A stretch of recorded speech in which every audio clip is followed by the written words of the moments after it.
Halo sobat anime yang ngarep hujan biar ganggu orang pacaran. Mana bisa, itu malah tambah asik. Dingin-dingin jebol. Dalam episode kali ini Bang Jack lanjutin lagi manual dunia kebalik. Langsung aja yuk kita gas. Gadis yang baru datang ini ternyata kenal dengan MC kita. Ya, ini adalah gadis yang sama yang ada di awal episode. Cuking pun bertanya, "Kenapa engkau ada di sini?" Gadis merah ini pun menjawab kalau ini adalah tempatnya. Gadis merah ini juga berkata kepada gadis preman itu kalau ia akan mengambil alih orang-orang yang ada di sini. Dan kau tidak memiliki urusan lagi di sini, jadi cepatlah pergi. Mendengar itu, gadis preman ini marah. Ia mengatakan, "Apakah kau ingin melanggar aturan?" Gadis merah yang kesal dengan jawaban itu, ia pun menyuruh bawahannya untuk membawa gadis preman ini untuk pergi dan potong tangan dan kakinya, lalu buang ia di jalanan. Waduh, kejam sekali nih.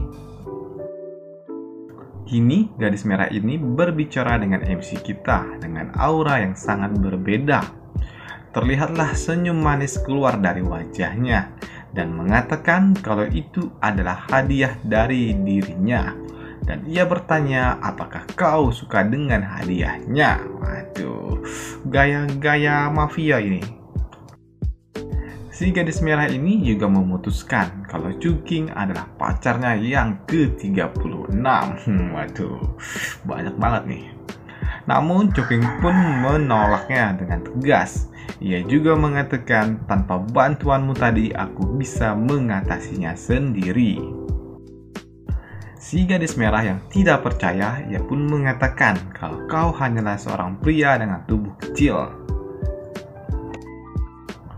Cuking yang mendengar itu, ia pun menantang, "Apakah kau berani membandingkan kekuatanmu dengan kekuatanku?" Chu Xiao, si kakaknya ini, yang melihat itu pun panik. Ia tahu kalau wanita di depannya adalah orang yang sangat kuat. Cuking pun mengajak adu panco untuk uji kekuatan di antara mereka. Si gadis merah juga memperingatkan, "Kalau kau hanya seorang pria, apakah kau ingin melawanku?"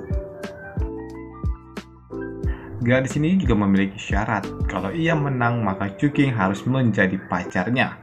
Dan syarat itu tentu dipenuhi oleh Cuking. Kalau Bang Jack nih pura-pura kalah aja kali ya.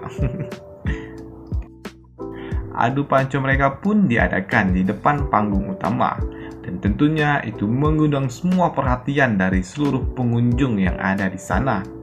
Para pengunjung yang ada di sana pun didominasi oleh wanita dan tentunya menganggap rendah Cuking karena ia mau adu tanding panco dengan seorang gadis yang sangat kuat. Tak lama setelahnya, adu panco pun dimulai. Terlihatlah aura kuning yang mendominasi yang dikeluarkan oleh gadis merah ini. Cuking yang merasa kalau wanita-wanita di dunia ini sangat-sangat kuat dan luar biasa. Tapi ia pun sadar kalau dirinya bukanlah manusia biasa. Ia pun mengeluarkan tenaga serta auranya dan berhasil memenangkan adu panco itu. Dan tentunya itu mengejutkan si gadis merah. Para pengunjung klub malam itu semuanya pada terheran-heran karena ada seorang pria yang berhasil memenangkan adu panco dengan seorang wanita. Si gadis merah yang kalah dalam adu panco itu membuatnya sangat kesal. Salah satu pengawalnya pun memberikan saran kalau ia akan menangkap serta mengikat Cuking. Dan pengawalnya tersebut malah ditabok oleh si gadis merah ini. Ia yang berdiri, ia pun mengatakan kalau Cuking sangat mengejutkannya. Ia juga menambahkan kalau pria kecil sepertimu itu ditakdirkan untuk melekat pada sayap wanita-wanita kuat. Dan ia juga masih mengatakan kalau engkau adalah pacar baruku. Aduh, seandainya di dunia ini seperti ini, pasti tidak ada jomblo. King yang mendengar itu, ia pun menolak takdir itu. Ia pun mengatakan kalau lelaki dapat berdiri di atas kakinya sendiri dan bisa mendapatkan masa depannya sendiri. Mendapatkan penolakan membuat si gadis merah ini semakin tertarik. Di perjalanan pulang, si kakak Chu Xiao meminta adiknya untuk tidak memberitahu orang tua mereka tentang apa yang terjadi di tempat itu. Chu Xiao juga mengatakan kalau King menikah dengan si gadis merah, hal itu akan memberikannya suatu keuntungan karena ia merupakan pewaris dari pasukan dunia bawah di kota Jinmin. King yang mendengar itu, ia pun menjadi kesal. Kalau Chu Xiao tidak menutup mulutnya, ia akan membawanya kembali ke tempat tadi. Pada malam harinya, di rumah mereka, King pun melakukan kultivasi kembali. Ia ingin kultivasinya berada di level yang sebelumnya. Ia yang memiliki pendengaran sangat peka mendengar kalau kakaknya lagi-lagi nonton live Bigo. Si Xiao pun mengatakan, adik kecil cepatlah lepaskan celanamu. Aku tidak sabar. Waduh, ini nih korban-korban live ini. Keesokan harinya di sekolah, ada seorang yang memanggilnya dari jarak jauh. Dia adalah teman baiknya yang bernama Lindong. Tapi tentu dengan penampilan barunya. Lindong yang datang menghampiri langsung saja memegang tangan King, yang membuat King merasa, apa-apaan ini, lelaki tulang lunak. King yang takut dengan lelaki tulang lunak, ia pun langsung pergi meninggalkan sahabatnya. Di dalam kelas, King pun melihat pemandangan yang sangat-sangat terbalik, yang membuatnya menjadi sangat-sangat lemas. Tapi ada seseorang yang menyentuhnya. Dia adalah Song Chaoran. Waduh, namanya ribet banget nih. Ia merupakan seorang gadis yang terlihat cukup normal dan kawaii. Dia adalah seorang ketua kelas. Dia pun menanyakan apakah King sedang tidak enak badan. King pun hanya menjawab kalau ia baik-baik saja, cuman karena tidak cukup sarapan yang membuat sedikit lemas. Dengan malu-malu, ketua kelas ini pun menawarkan roti untuk King. Tapi tiba-tiba terdengarlah seseorang yang berbicara. Ia pun mengatakan, "Hai, beraninya kau berbicara dengan bunga sekolah? Apakah kau tidak sadar?" Suara itu berasal dari wanita ini. Wanita ini yang langsung saja merangkul King dan bertanya tentang surat cintanya membuatnya harus terhempas jauh karena ia ditonjok oleh King. Gadis barbar ini yang ngamuk, ia pun ingin menonjok King. Hal itu pun dihentikan oleh suara seseorang yang berteriak. Suara itu berasal dari pria kecil ini. Pria kecil ini pun mengatakan untuk segera keluar sebelum dirinya marah. Gadis barbar ini pun kabur setelah mendengarkan peringatan itu karena ia takut dengan kakaknya yang terkenal sangat-sangat kuat. Pria kecil ini bernama Yi Mao. Ia pun ingin mengatakan sesuatu dengan King. Ia ingin mengucapkan maaf karena King telah diculik oleh kakaknya dan dibawa ke kamar olehnya. Dengan penuh penyesalan, ia juga sudah mencoba mencari King tapi tidak menemukannya. Kejadian yang sebenarnya di awal episode pertama, ia pun berkunjung ke rumah Yi Mao. Rencananya ia akan pulang dan diantar oleh kakaknya. Di perjalanan, ia pun diberikan sebuah minuman yang isinya sudah dicampur oleh obat tidur. Makanya di awal episode itu dia sudah berada di kamar dengan gadis yang ada di atasnya. Atas kejadian itu, Yi Mao pun terlihat sangat-sangat menyesal dan meminta maaf. Pada sore harinya, saat pulang sekolah, ada sebuah mobil mewah yang menghampirinya. Di dalam mobil itu ternyata ada seorang gadis dan ia adalah Yi Chen Shi.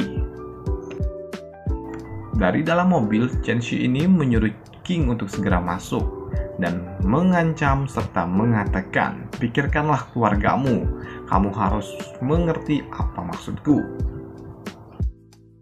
Di dalam mobil, King pun mengatakan, "Kamu boleh saja menemuiku, tapi tidak seharusnya engkau mengancam keluargaku." Ia juga memegang gantungan kecil yang ada di dalam mobil dan meledakkannya.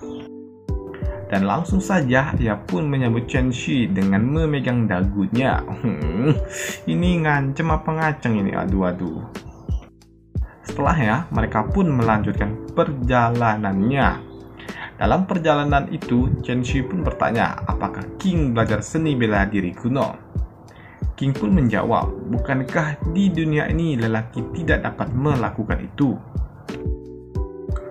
King yang sedang melirik bukit yang ada boba milik Chen Shi tiba-tiba terkejut karena di depannya ada mobil yang melaju dengan cepat ke arah mereka.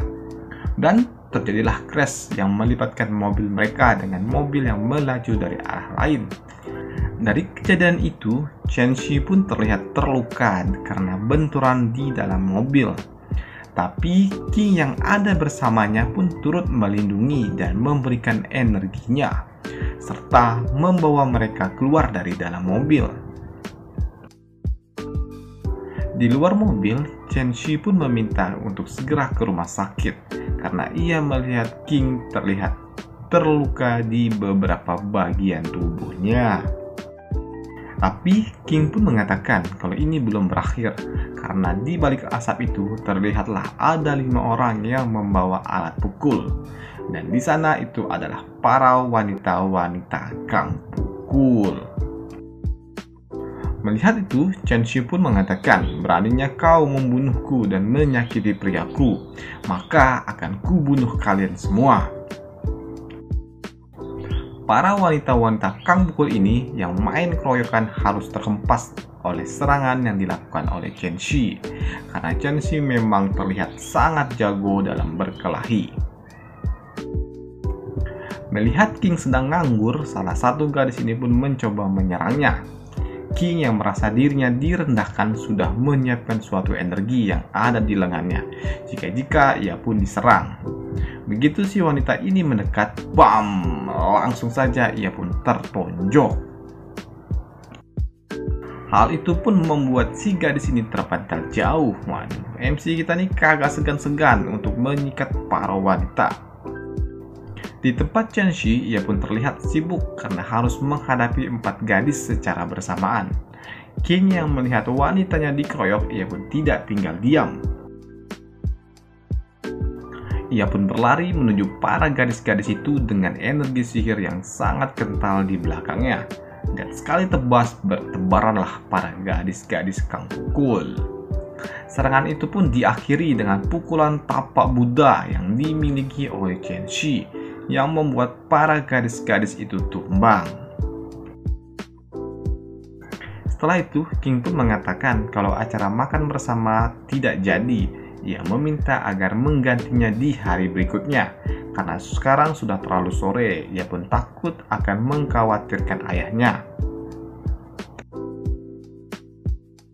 Tak lama setelahnya, Chen Shi pun mendapatkan sebuah telepon. Dari telepon itu, ia terlihat sedikit terkejut. King yang melihat itu, ia pun berpikir kalau ia tidak ada hubungannya dengan itu dan ngapain harus repot-repot ikut campur. Tapi tiba-tiba saja lengannya pun dipegang oleh Chen Shi. Chen Shi mengatakan jangan pergi karena saat ini ibunya sedang dalam masalah karena harus diserang oleh seseorang pembunuh. King yang mendengar itu, ia pun mengatakan kalau ini bukanlah suatu kebetulan. Pasti ada suatu konspirasi di balik itu semua. Chen Shi yang curhat kalau kini ibunya jatuh, maka kepala keluarga akan diambil alih oleh bibinya dan ia beserta ibunya akan diusir dari keluargai. Melihat ada gadis manis terlihat sedih membuat jiwa lelakinya muncul. Ia mencoba menenanginya. Ia pun mengatakan, jangan menangis, jangan khawatir, aku akan pergi denganmu. Waduh, bisa aja nih si jamet nih. Mendapatkan kata-kata penyejuk jiwa, Chen pun langsung saja memeluk King dengan penuh perasaan. Waduh, jadi pingin dipeluk juga. Pada malam harinya, di kediaman keluarga Yi, Chen pun datang bersama King. Melihat nona mudanya datang membuat para penjaga langsung menghampiri dan melapor apa yang terjadi kepada nyonya besar. Penjaga juga mengatakan kalau tidak ada yang diizinkan masuk kecuali nona Chen Shi. Mendengar itu dari penjaga tentu membuatnya sangat kesal. Melihat Chen Shi datang bersama seorang pria, membuat para penjaga lainnya pun bertanya siapakah pria ini dan tidak diizinkan masuk. King pun mengatakan kalau dirinya adalah seorang dokter dan datang untuk memeriksa Nona Yi. Para penjaga awalnya pun tidak percaya. Mereka mengatakan bagaimana bisa seorang pria menjadi dokter. King pun langsung saja mengatakan kalau para penjaga memiliki berbagai macam penyakit. Dan tebakan itu pun ternyata benar dan meyakinkan para penjaga kalau King memang seorang dokter. Para penjaga pun akhirnya memutuskan kalau King diizinkan masuk. Di pintu masuk, ia pun disambut oleh seseorang. Ia adalah Yi Mei dan dengan anak perempuannya yang bernama Yi Meiyir. Aduh, ribet nih. Chen Shi mengatakan di manakah ibunya berada dan ia ingin melihatnya. Yi Mei pun mengatakan kalau Chen Shi tidak memiliki sopan santun dan malah membawa seorang pria pulang. Chen Shi mengatakan kalau pria yang bersamanya saat ini adalah seorang dokter. Yi Mei pun mengatakan kepada putrinya untuk mencoba dan menguji pria yang dibawa oleh Chen Shi. Yi Mei pun berjalan ke arah King. Ia mengatakan kalau dirinya menang, maka King harus tidur dengannya selama 1 malam. Waduh, ini kalau Bang Jack nih pasti pura-pura kalah aja udah gak apa-apa kalah. Dan selesailah part kedua kita di sini. Kita akan lanjutan part selanjutnya di video selanjutnya. Dan sampai jumpa. Bye.